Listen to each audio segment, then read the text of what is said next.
Hola, bienvenidos a mi casa. Soy una maestra y hoy les vengo a contar mi experiencia, amante de la historia y apasionada por la enseñanza. Recuerdo haber encontrado un pequeño libro de color café, arrugado, con ese olor a polvo característico suyo, debajo del colchón perteneciente a mi tatarabuela. Es por medio de este que le contaré todo lo siguiente.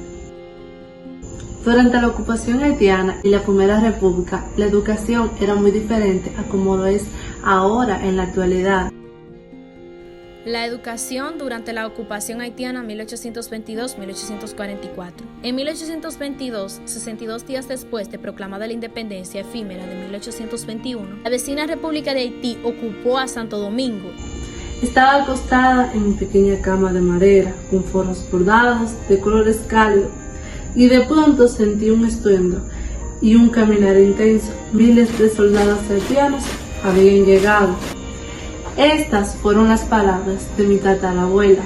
Ella y su familia en ese entonces estaban sorprendidos y con miedo. Ellos pensaban que no había ninguna escapatoria. Durante la época de la ocupación de Jean-Pierre Boyer, 1822-1844, la educación escolarizada se vio reducida prácticamente al nivel elemental, además de que solo existían 6 escuelas en todo el país, las cuales se hallaban distribuidas en Santo Domingo, La Vega, Santiago, Azua y El Ceibo. Recuerdo que mi maestro de educación física, quien tenía la máxima jubilación, contaba historias en mi aula.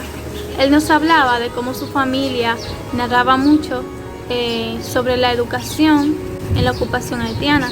Decía que en aquel entonces no había recursos para estudiar.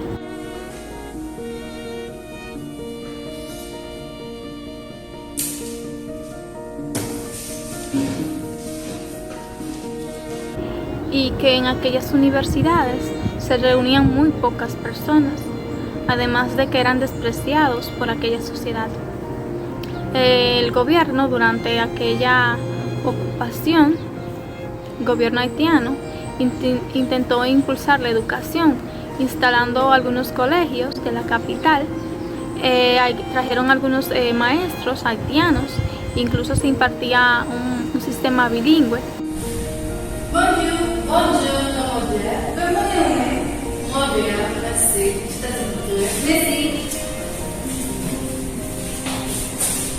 Aunque no dio muchos resultados, pues pocas personas tenían derecho a la educación, pues había pocos recursos en aquel entonces. Solamente las personas que tenían privilegios podían estudiar. En ese entonces la misma se vio reducida a un nivel elemental, a lo más básico. Se decretó que el servicio militar era obligatorio, así que las escuelas y universidades, incluyendo la Universidad de Santo Domingo, tuvieron que cerrar sus puertas.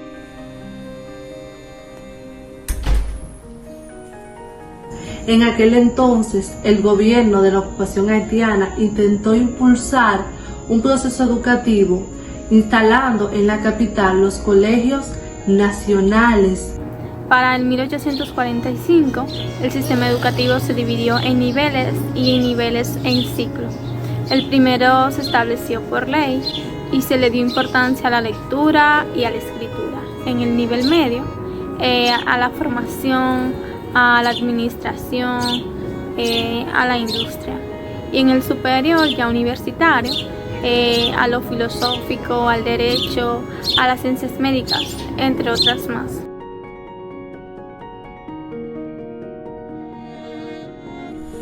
Primera República, 1844 a 1865. Después de años luchando por un pedazo de tierra, se presenta lo que en la actualidad conocemos como Primera República, periodo que da inicio con la proclamación de independencia el 27 de febrero de 1844 hasta 1861, año en que se pregonó la anexión a España por Pedro Santana, presidente en ese entonces. Después de establecido como una república, se empieza a buscar la forma de mantener la organización de la sociedad, tanto en lo político, lo económico, lo religioso, lo social, como también en lo educativo, buscando restablecer el sistema educativo que era el encargado de mantener y reproducir los demás sistemas. La filosofía educativa no tenía gran diferencia respecto a la época colonial, pues los fines educativos durante la Primera República perseguían la formación de personas obedientes al gobierno, a las leyes y a Dios, con una actitud conformista. Los alumnos no podían dar muchas críticas, creando así seres no pensantes y obedientes que se educaba en un círculo vicioso y repetitivo, pues el sistema político le conviene una sociedad ignorante, que no sea capaz de cuestionar nada sobre su realidad. Asimismo, la Iglesia, que alejaba a todo aquel que no comparte sus creencias, sus ideologías, limitando la imaginación y la diversidad. Cabe destacar que era una educación poco inclusiva, dada por un currículo muy limitado. En la misma se enseñaba a leer, escribir, calcular, bordar y oraciones a coro. En el aspecto ideológico, la Iglesia tenía una gran influencia en la educación, dicha influencia proveniente de la era colonial. Además, me contaba que algunas personas de forma voluntaria impartía docencia. Entre ellos estaba Juan Pablo Duarte, quien influyó en sus alumnos, en sus ideas, para que a través de la filantrópica esos alumnos se dedicaran a la labor popular por medio del teatro. Durante este periodo, la educación no tuvo mucho auge, pues no asistían muchas personas a clases, pero aunque sucedió esto, otras sí pudieron aprender mucho en cuanto a la lectura y a la escritura. Fue durante este periodo que el Estado dio paso a la creación del Ministerio de Instrucción, lo que ahora conocemos mejor como Ministerio de Educación, cuyo primer ministro fue Tomás Bobadilla. En este mismo periodo fueron surgiendo las escuelas privadas, predominando la de varones. Durante el tercer periodo de gobierno de Pedro Santana, se dictó la tercera Ley General de Instituciones Públicas, la misma relacionada con los establecimientos escolares y los maestros. Podemos darnos cuenta que no fue un periodo fácil para los dominicanos, el ser usurpados, ultrajados y devastados por la incertidumbre del qué pasará el día de mañana. Además de eso, también estaba el miedo que entraba en sus casas y que nunca se iba.